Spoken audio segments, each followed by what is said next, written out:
Hello friends, इस video में हम लोग आईआईटी एडवांस्ड 1999 के क्वेश्चन डिस्कस करने वाले हैं कॉम्प्लेक्स नंबर्स का। तो ये कॉम्प्लेक्स नंबर्स के इजी क्वेश्चंस में ही आएगा, बट ये कॉन्सेप्ट है तो आप देखेंगे तो पहले देखिए, अगर आपको कॉन्सेप्ट नहीं पता तो ये क्वेश्चन आपको टफ दिखेगा, बट अगर आपको कॉन्सेप्ट मालूम है तो ये क्वेश्चन बहुत ही ईजी सा दिखेगा। ये क्वेश्चन जो बेस्ड है, जैसे ये वाली चीज़ अगर आप पहचानते हैं तो ये क्यूब रूट्स ऑफ यूनिटी का पार्ट है। तो पहले हम लोग यहाँ पे समझें क्यूब रूट्स ऑफ यूनिटी का मतलब क्या हो गया। मैंने x ले लिया 1 to the power 1/3, तो इसी को बोलते हैं क्यूब रूट ऑफ 1 या क्यूब रूट्स ऑफ यूनिटी, है ना, क्यूब रूट्स ऑफ यूनिटी। तो cube roots of unity identify करने के लिए हमारे पास बहुत सारे मेथड हैं। तो फिलहाल हमने इसको लिख दिया x³ - 1, a³ - b³ का फॉर्मूला लगा दिया। क्या बन जाएगा x - 1 x² x + 1। तो एक रूट तो हमारे पास आ गया 1, बाकी श्रीधराचार्य रूल लगा देते हैं तो आएगा -1 ± 1 - 4 / 2। तो 1 - 4 हो गया √3 माइनस में, तो ये बन जाएगा -1 ± √3 आयटा / 2। तो आपने देखा ये वाली चीज़ यहाँ पे ऐसे दिख रही है।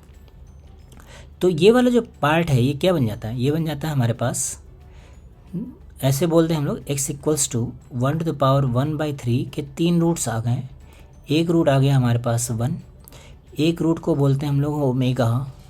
ओमेगा किसके इक्वल हो जाएगा -½ प्लस √3/2 आयटा, ये हो गया ओमेगा। एक हमारे पास होता है ओमेगा स्क्वायर, तो इसका नेगेटिव वाली वैल्यू -½ -√3/2 आयटा, तो ये हमारे पास होता है। तो यहाँ पे अगर आप देखेंगे तो सम ऑफ रूट्स क्या हो जाएगा 0, क्योंकि यहाँ पे x² का टर्म तो है ही नहीं, और दूसरा ये जो रूट्स हैं इस इक्वेशन को सेटिस्फाई भी करेंगे। तो यहाँ से ओमेगा³ की वैल्यू कितनी आ जाएगी 1 आ जाएगी। तो ये बेसिकली हमारे पास क्यूब रूट्स ऑफ यूनिटी हो गया है ना।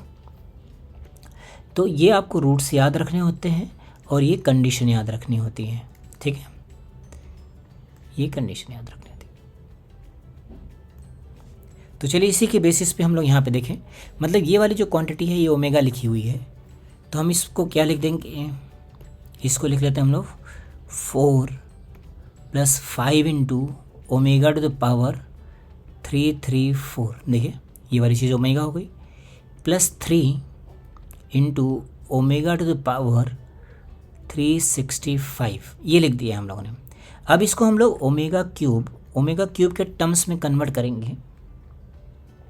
तो चलिए कन्वर्ट कर लेते हैं। क्या लिखेंगे 4 + 5 ω³ to the power 1 × 1 × ओमेगा। हमने इसको लिख दिया 333 और एक ओमेगा अलग कर लिया।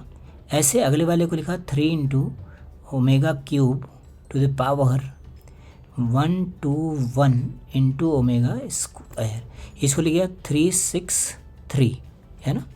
तो 1 to 1 हो गया। अब ये जो वैल्यू है ये तो 1 हो गई, देखिए ये वैल्यू 1 हो गई, ये वाली वैल्यू भी 1 हो गई। तो फाइनली हमें मिलेगा क्या, हमें मिलेगा 4 + 5 ω + 3 ω²। इसको अरेंज करके लिखा तो यहाँ से आएगा 1 + 2 ω + 3 कॉमन कर लिया तो आएगा 1 + ω + ω²। 1 + ω + ω² की वैल्यू कितनी है, देखिए यहाँ पे 0 लिखा हुआ है, तो इसकी वैल्यू हो गई 0। मतलब फाइनली हमें मिला क्या, 1 + 2 ω मिला, और 1 + 2 ω की वैल्यू डाल देते हैं। तो 1 और 2 ω की वैल्यू कितनी हो गई -½ प्लस आयटा √3/2, तो 2 से 2 कट गया तो वैल्यू कितनी आ गई आयटा √3। तो यही आंसर हो गया फ्रेंड्स हमारे पास। तो देखिए बहुत ही इजी सा था क्वेश्चन था, इससे आपको क्यूब रूट्स ऑफ यूनिटी के बारे में पता लगेगा और प्लस इसका आंसर। तो इसका करेक्ट आंसर हो गया C। आई होप आपको समझ आया होगा फ्रेंड्स। Okay, thank you.